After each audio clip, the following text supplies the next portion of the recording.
Well, I suspect a few of you, most of you, are going to think I've lost my mind, but I did buy both of the defenders in the end. I'm about to show you how I managed to do it. A reminder to everybody, club finances, not my problem. I'm just the manager. If the club finances go to pot, that's the chairman's fault. He should have kept me on a tighter leash. And if it all does go desperately financially wrong, I'll just go and manage someone else. Doesn't bother me in the slightest. In other news, we could go top of the league in this episode as well.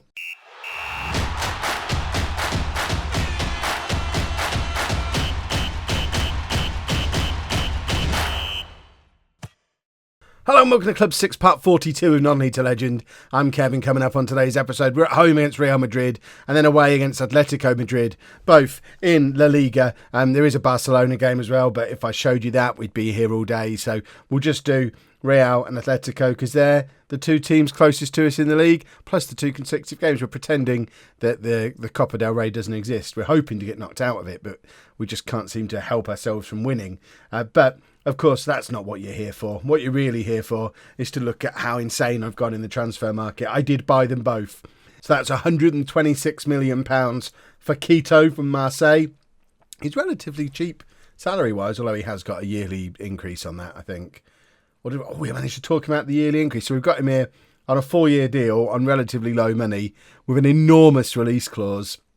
He is going to be the best defender in the world. I am absolutely convinced of it. Already the best defender at the club, potential to get much better. I know I don't do a lot of the attribute stuff, but I think it's always a good sign when we're very nearly in that outer circle for a lot of this stuff. And he's only 21 years old, current Brazil international, so big buddies with Ats. He's a good defender, so he came in. But then we've also brought Danilo Rigor in as well, who's a current Portuguese international, only 22, almost as good as Quito, potential to be just as good as him as well. Not quite up there at Annan quality at the moment, but better than Bamba, better than Silva. Bamba's actually gone out on loan, or he's going out on loan. He hasn't actually gone yet, but he's going out on loan, hopefully to Wolfsburg, just to get him a half season of regular football. I have tried to sell Silva, but there's not been anyone biting.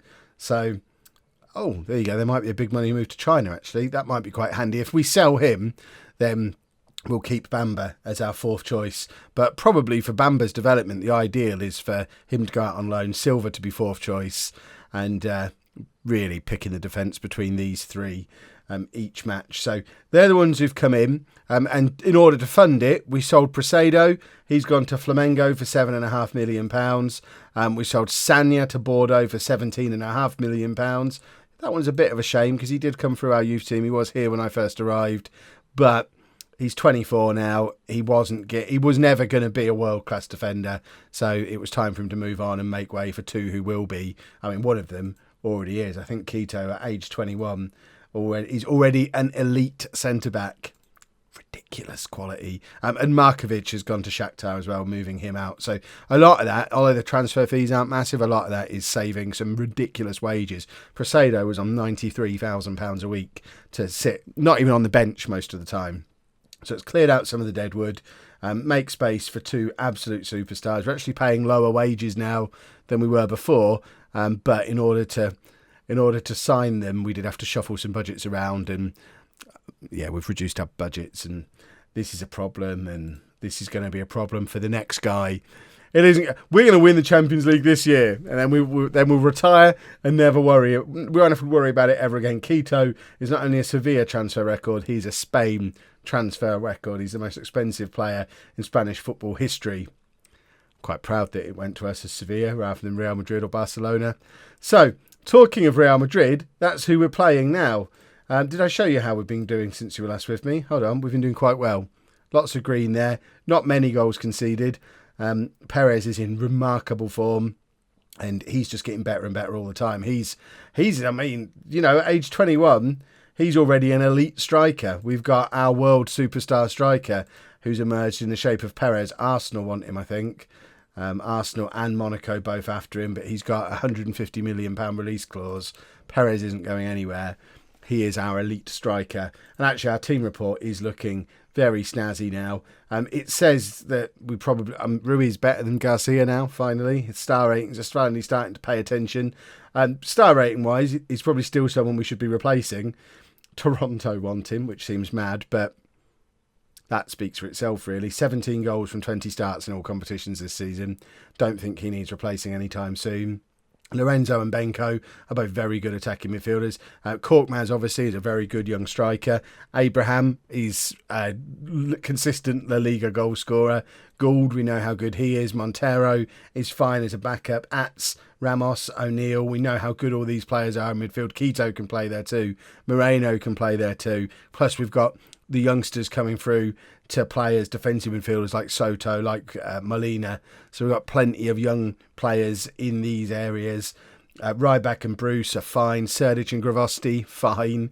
Quito, Rigor, Annan, Bamba, Silva, more than fine. Zielinski with Gomez as backup. This is a squad where if you were to give me £100 million now, I would struggle to find a place to spend it. If you gave me 200 million, I'd go and buy the Real Madrid's attacking midfielder who's a 5-star player, Vandenberg, I think his name is. You'll see him now. He'll score against us in the next match. That's probably the one area I could spend a huge amount of money, but £100 million wouldn't improve the squad now, I don't think, which is just as well, because we've gone so far in debt and we're going to pretend that didn't happen. So this is the team we're putting out there to take on Real Madrid, and if we win, we do go top of the league on head-to-head performance thing, I think. We're 3 points behind them, level on games, and we're both pulling away from Atletico Madrid, Barcelona, Real Sociedad, Valencia, the little chasing group. So fingers crossed we can beat Real Madrid, go top of the league, then go and beat Atletico and extend the gap. So we're going with Zielinski in goal, a back four of Ryback, Quito on debut, Annan and Serdic. Serdic, by the way, was named in the World Team of the Year. So although it's taking him a little bit of time to get settled into life at Sevilla, only started 4 La Liga games up until this point, he is still considered one of the best right-backs in the world. And also another one who came from Marseille. So that's 2 members of Marseille's defence who've now come to join us for nearly £200 million. Marseille are actually interested in Bamba. They're not having him. Why send players back the other way? They can have him on loan, but they want him for £30 million. And we just spent 126 on Quito. If you want Bamba, you give me £100 million for him. Ramos and Ats then in central midfield. Attacking midfield three of Ruiz, Lorenzo and Gould with Perez up front. Perez, who should be playing as a complete... Actually, it's a difficult one because... Hold on, let's go on to here. I like to take the advice from here. See, up until now, it's been saying advance forward for him, but he's been full on advance forward. Whereas now... Perhaps it's time to switch him to complete forward. That might be a bit of a risk because he's been in such good form, messing around with his instructions. But I prefer a complete forward anyway. And yeah, let's do that and hope it doesn't break everything. So let's get into the game. Let's hope we can. Let's hope we can beat Real Madrid. Let's hope Quito has a good debut. I'm a little bit concerned because I've got both my centre-backs on cover instructions. It is something we've been doing all season. We've had Silva and Annan both doing it.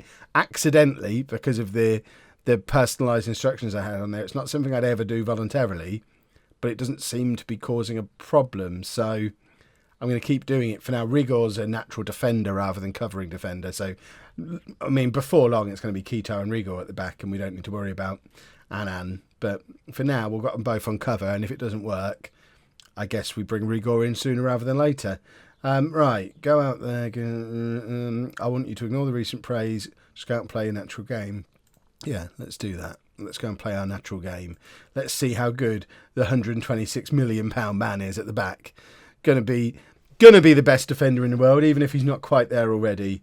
A Brazilian superstar. They've got a defender called Panda. I'd rather have him. Do you want to do a swap? I'd love to have a Panda at the back. That would be amazing. Ruiz into Perez, and Perez scores with the first shot of the match, really. We're going over to the little telly. I don't see how he could possibly be offside. He was basically stood next to Ruiz, and he's not offside. It's been given. Let's have a look at it from the other angle. See how close this actually was. But it went into Ruiz. Oh, hello. It was pretty close. He was offside, but then stepped just back onside as the ball was played. One could argue, quite clever running from Perez. What would you expect from one of the best strikers in the world who's just come on? There you go, Vandenberg, who we were talking about, he's injured. He's the one I'd go and spend 200 million on. I'd quite like to bring him in, but not if he's injured.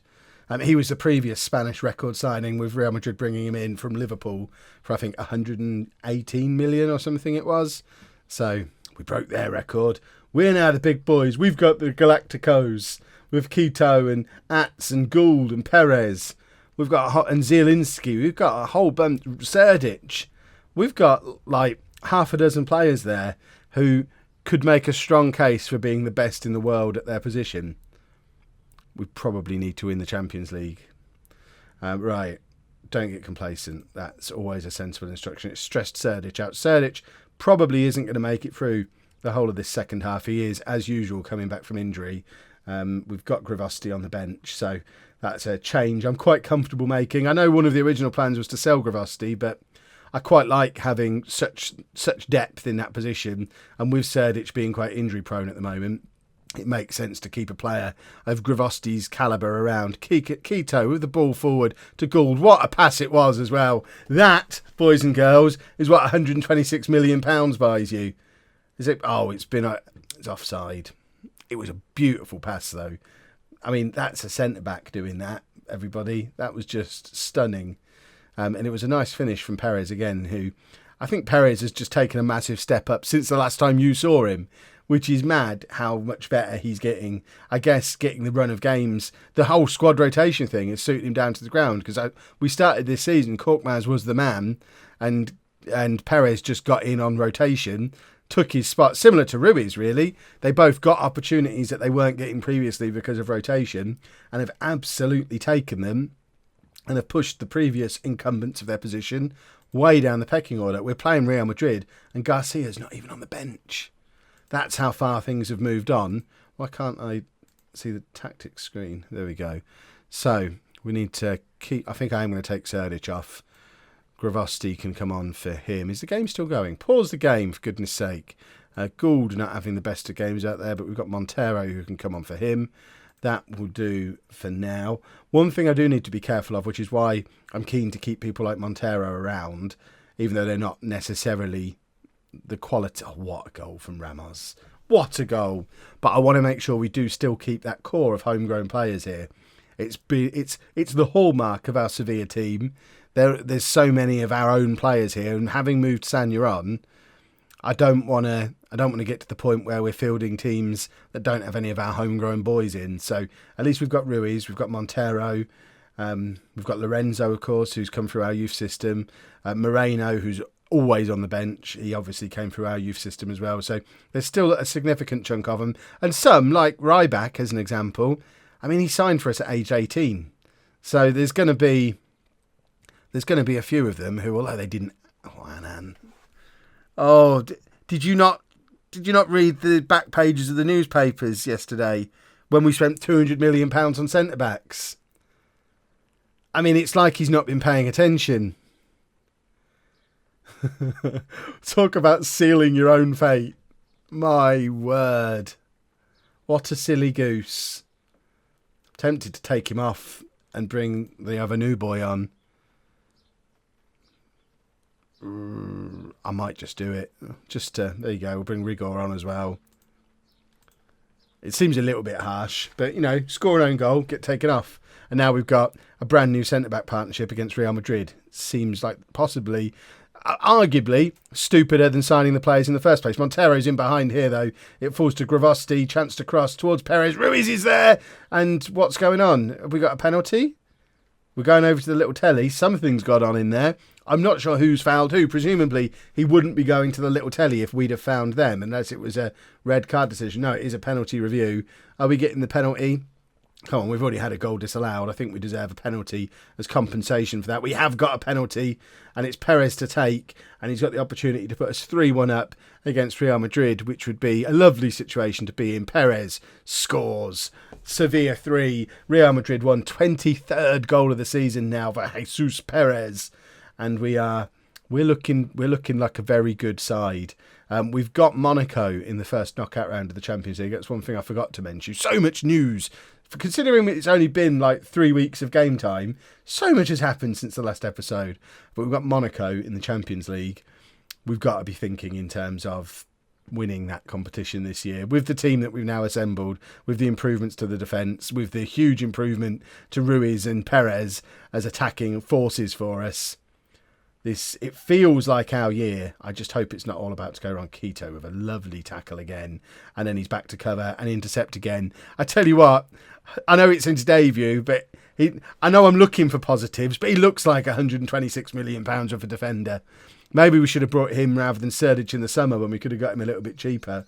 But the right players have combined to form the team in the end, and there we sit atop the league. I'm now going to play the Malaga game offline. We'll be back in like 3 seconds for you to play Atletico Madrid, and then we gradually shift our focus back towards the Champions League again.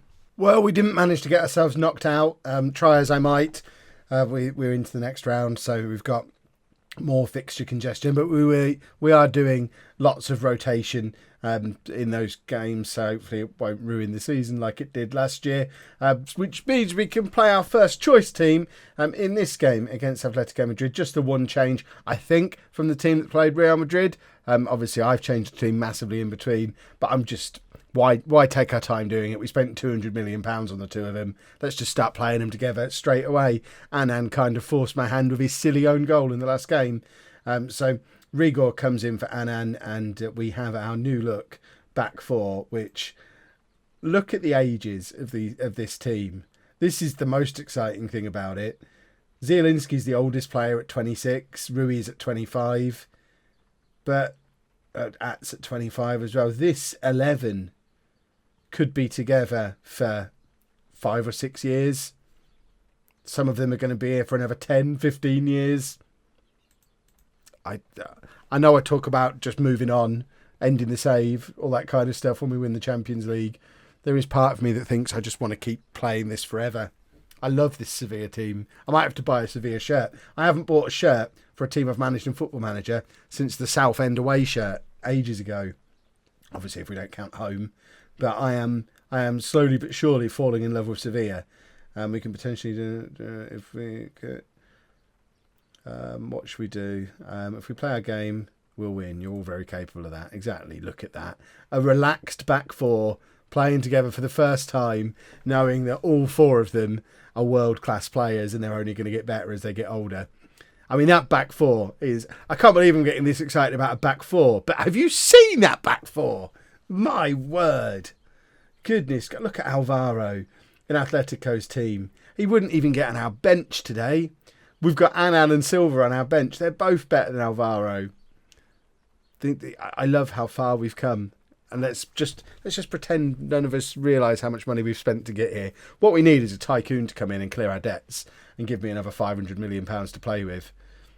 But, I like this thing. Watch us lose now because I'm getting so excited. Serdic is now nervous. Grarosti's on the bench, though. He can come on if need be. It'll all be fine. Don't worry. Don't be nervous. The one thing we have got missing from that bench, and it's because O'Neill is injured, we don't have a central midfielder on that bench. So if we do get an injury to either Ats or Ramos, then that could potentially be a problem. Let's do that one. Why not? So we could potentially, now certainly Presado's moved on. Obviously we've got Soto, we've got Moreno. They can both play in central. Keto can play in central midfield as well. But it would be nice to have someone else of their kind of quality to rotate with them more than anything. We've gone behind in this game. All my talking about how excited I am, all the hard work we've done, winning consecutive games to end up top of the league. Real Madrid have gone straight back to winning ways in their game, and we're now going to lose to Atletico and end the episode exactly where we started, 3 points behind Real Madrid. But all of a sudden, we've one game against them done. Although I guess we've won it, so that's important. That counts as a point. Gould has picked up a knock. We don't have Montero on the bench today, but we have got Benko. So Benko can come on. Lorenzo can move out to the right-hand side. I need like 10 substitutes now. I've got a lot of players who I want to have on the bench and we just don't have room for them. I guess we don't need both Annan and Silva on the bench. So we can probably move one of those onto pastures new. Serdic is tired, not playing great, and on a yellow card. That seems like another easy substitution to make. We should probably ask for some passion as well. I've just remembered we haven't actually done it. I don't think we've done a shout in the entire episode yet. Perez is struggling as well. So I think Korkmaz for Perez. It's nice to have players like that to bring on, but it counts for nothing unless we can win the game. Let's demand more, or at least get back into it. I don't want to be picking up a third defeat of the season in the first half. We only lost 3 games in the league all last year. Oh, I knew I was being too positive. And the game's now kicking me in the teeth. Don't worry, we'll still win the Champions League this year. Perhaps this is just a way of making sure we don't focus too much on the league. Are we going to score late? We have got a late equaliser through Lorenzo. Ruiz forced to save out the keeper. It goes down as his assist. I think that's probably a little bit hard on, I think, Gravosti, who played the original cross in. I think it was Gravosti. Goes out wide to Gravosti. Ruiz nods it down, or nods it across, actually. To be fair, it was a great header from Ruiz. And Lorenzo does grab the late equaliser. It's not perfect, but I think we would all take an away draw against Atletico Madrid pre-season. The fact that Real Madrid are still winning and don't ever seem to draw games. Real Madrid either win or lose against us. That's their only 2 things. They beat everybody else. They lose against us. They don't ever draw games, though. Whereas we still have the odd slip up here and there. We're not quite. They've got our team, but 5 years in the future. So theirs are all fully established, experienced winners and world class awesomeness. Whereas ours are on their way to being there. So I'm not worried. We don't want to be too easy, do we? Right, tomorrow's episode, we're obviously going to ignore this Copa del Rey nonsense. We will be back for Monaco in the first leg and Real Betis. That seems like a decent combination. Hopefully a good result against Monaco and forcing our way back up to the top of the league as well. We need Real Madrid to drop some points against somebody other than us. Knowing we have to beat Real Madrid on the last day of the season away from home. Look at the state of that run-in. And potentially a Champions League semi-final mixed in amongst all that as well. That's where we need the big squad. If you've enjoyed that, please make sure you leave a nice big thumbs up on there for me. Subscribe to the channel for daily Football Manager videos. And thank you very much for watching.